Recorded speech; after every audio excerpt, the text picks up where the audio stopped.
Then do a quick gate test at home.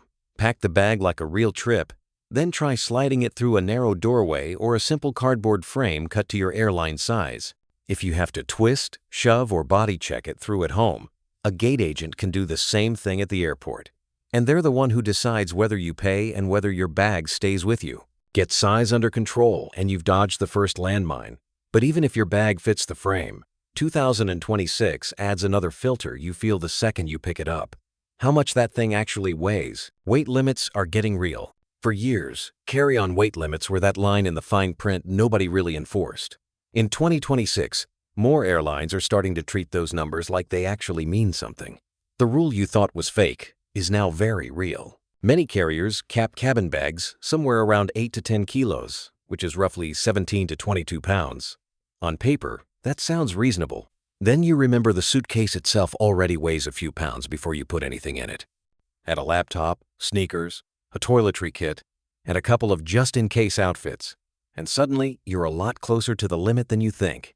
The part most people aren't ready for is where the weigh-ins happen. At some airports, self-service kiosks and bag drop counters have scales built into the base. While you're printing your boarding pass or dropping a checked suitcase, your carry-on quietly lands on the scale too. If it's over the airline's limit, the system flags it before you ever make it to security. You failed a trip before it even starts. Other airlines wait until the gate. You're sitting with your coffee, thinking you're in the clear, when you hear your name called. You walk up. The agent points to a scale, and your bag has to go on in front of everyone.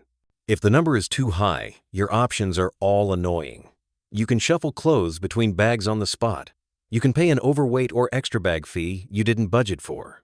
Or you can hand the bag over to be gate checked and hope everything inside survives. A simple rule of thumb helps here. If you need 2 hands and a deep breath to lift your carry-on into the overhead bin, it's probably too heavy for a stress-free 2026 trip. So you flip the script before you ever leave home.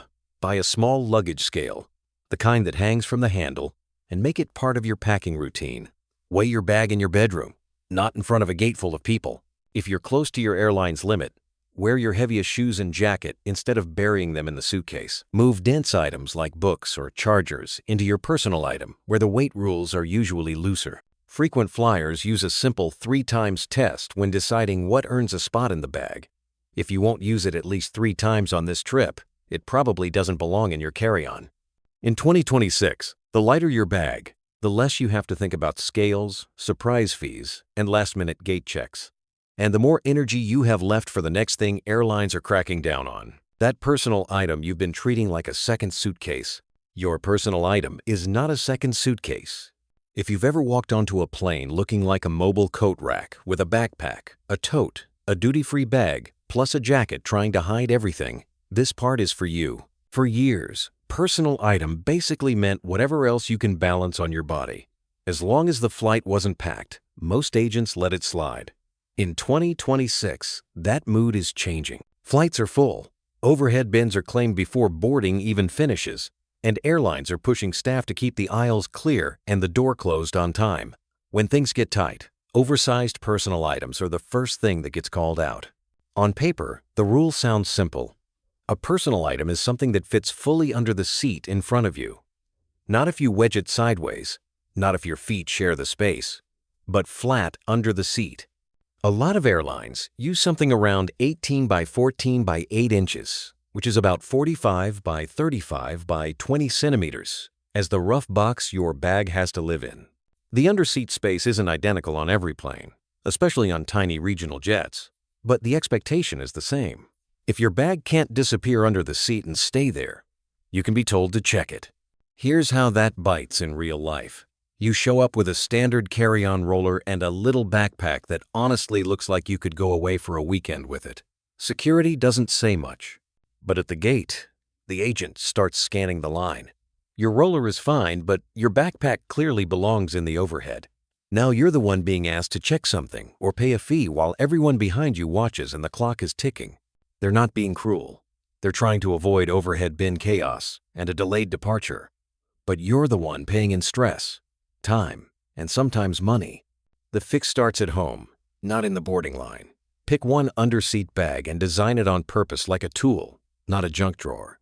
A soft, compact backpack or slim brief that can lie flat under the seat will beat a cute hard-shell mini suitcase every time in 2026. Go soft-sided so it can squish a little instead of fighting the seat frame. If you love shopping at the airport, keep a lightweight foldable tote inside your personal item and only pull it out after you're past the gate. One habit that backfires now is walking up with a pile of loose extras like a purse, a laptop sleeve, a shopping bag, plus a jacket thrown over everything. To an agent, that just looks like clutter. Their solution is simple. They'll tell you to combine what you can into one under-seat bag and tag whatever doesn't fit. The mindset shift is this. Your personal item isn't just a purse. It's your safety net. Anything you absolutely can't afford to lose or delay should live in that under-seat bag. This includes medication, passports, wallet, laptop or tablet, a small camera, and one change of clothes. That's the one piece that stays with you if your main carry-on gets pulled for a gate check when the bins fill up. If your carry-on is your closet, your personal item is your safe. So before you pack, spend 2 minutes on your airline's website or app and look up their personal item size. Then look at your actual bag and ask a simple question. Will this really slide under a seat and stay there? A quick check at home can save you a very public repack or an unexpected charge at the gate. And it makes you look like the easy passenger agents want to wave straight on. The liquid rules are trickier than you think. You think liquids are boring? Wait until I tell you about the one solid item in your bag that the TSA now considers a liquid, and it gets confiscated daily. For once, there actually is some good news. At more airports, new CT scanners mean you sometimes don't have to pull your liquids or laptop out at all. Your bag goes on the belt, nothing comes out, you walk through, and it feels like the 3-1-1 rule finally loosened up a little. But here's the catch. That upgrade isn't everywhere, and it definitely isn't consistent. Big hubs might let your liquid stay in the bag. Then your smaller return airport is still playing by the strict old rules. In the United States, 3-1-1 is still the baseline. Liquids, gels, and aerosols in containers up to 3.4 ounces. All inside one clear, quart-sized bag. That covers the obvious stuff like shampoo and lotion. But it also covers the sneaky things people forget. Peanut butter counts, creamy spreads count, sauces count, some cosmetics count. And that giant Miracle Face serum you bought at duty-free and never opened? That counts too. Quick check. Could you list everything in your bag that actually counts as a gel right now?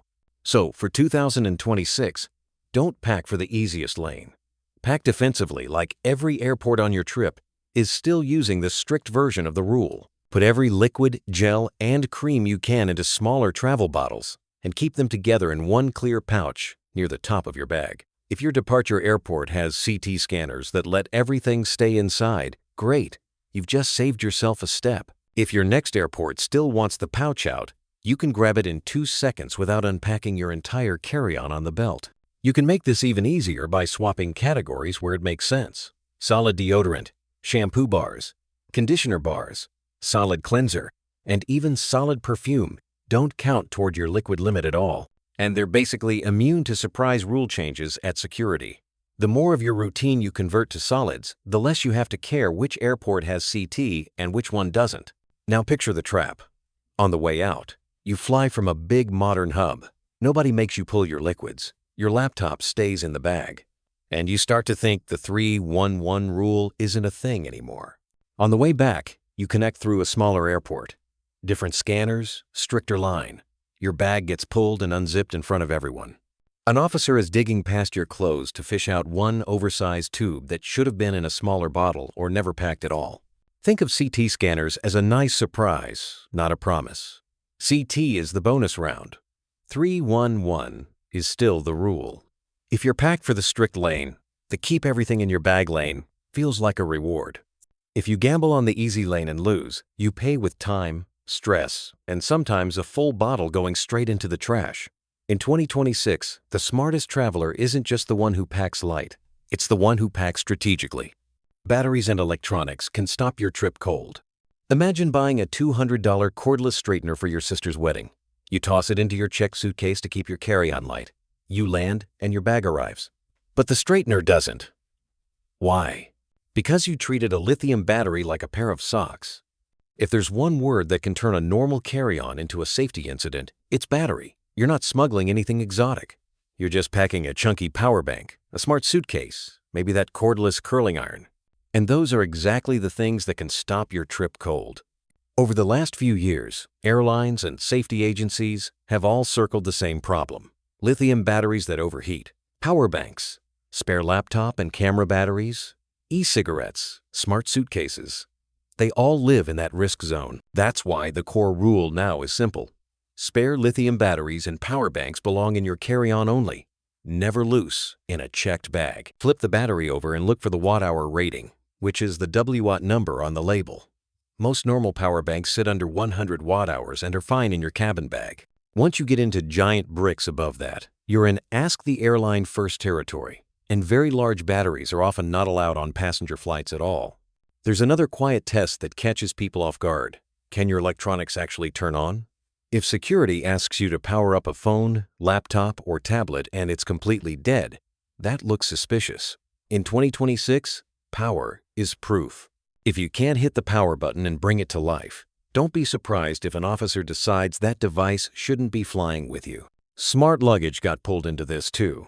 If your high-tech suitcase has a built-in battery for charging devices or GPS, airlines now care about one thing: can the battery come out?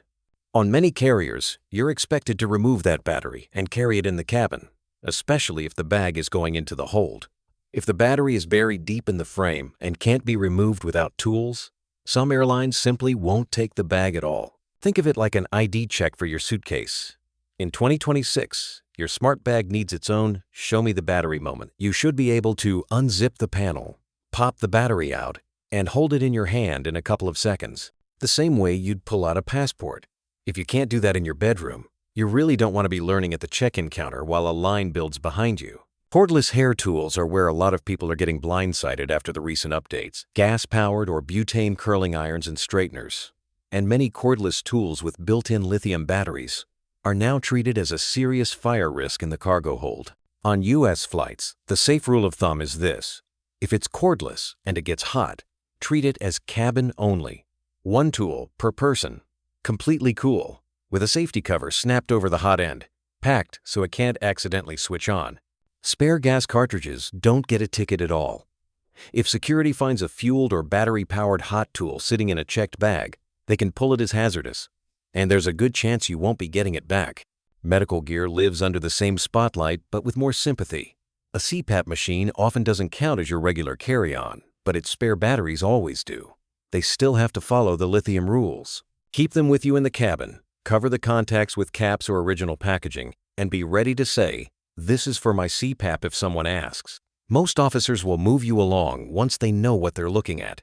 So how do you stay out of this mess? You do a quick battery audit before you ever touch your suitcase. Turn your power bank or smart bag over and find the watt-hour rating. If you can't find it or the battery can't be removed, assume it needs extra attention and check your airline's policy before you leave home. Move every loose battery, camera, laptop, drone, and power bank into your carry-on, never into checked bags. Charge the main devices you're bringing so you can turn them on if asked. And if you travel with a cordless hair tool, treat it like a tiny piece of hazmat. One tool in your cabin bag. Completely cool, with the safety cover on and the switch protected so you can show it's safe if security pulls it out for a closer look. If your gadgets can't turn on or your smart bag's battery can't come out, that's not no big deal. It's a problem waiting to happen at security. Get your batteries right, and the only battlefield left is the most fought-over real estate in the sky: the overhead bin. The overhead bin battle is real. We've talked about size, weight, personal items, and batteries. There's one last battle that decides whether your bag actually stays with you: the overhead bins. In 2026, that space above your head feels less like a free perk and more like something you either plan for or lose.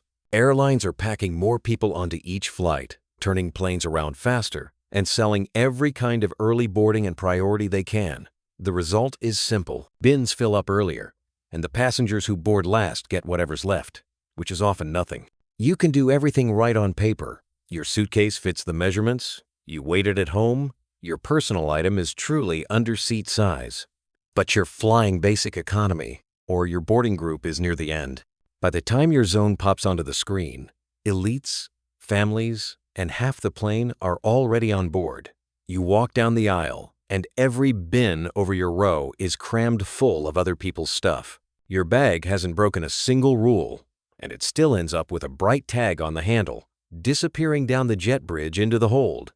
Sometimes it comes back a little scuffed, sometimes it comes back late. Either way, it's no longer within arm's reach. So how do you play the overhead game in 2026 without turning into that person arguing in the aisle? First, treat your boarding group like part of your packing strategy. If overhead space really matters to you, this is not the moment for one more coffee while your zone is already on the screen. Being at the gate and ready when your group is called is one of the few free ways left to protect the bin space above you. Second, treat your under-seat bag like your backup plan.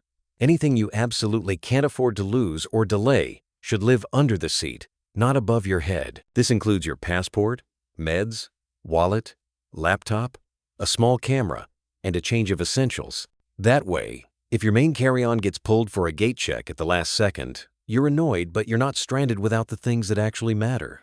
And if you're traveling with someone, coordinate instead of doubling the problem.